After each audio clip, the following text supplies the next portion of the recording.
how to get free virtual credit card without a bank account. Hello guys and welcome back to our video.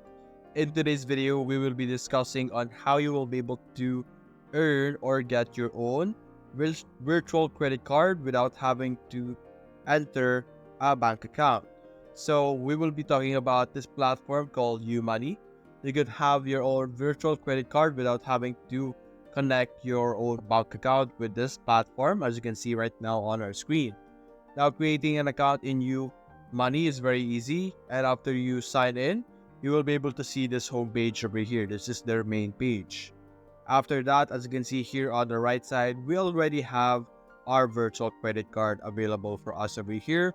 And when we click on view details, we will be redirected to this page where we will be able to view our card number, our CVV, valid through, and name on card over here. There's also other important details over here that we can check out, like add money to balance, and there's also settings and pricing over here. As you can see here, you can simply explore these parts on your own and learn how you will be able to use this virtual credit card. And that's it guys, hope you enjoyed the video. Thanks for watching.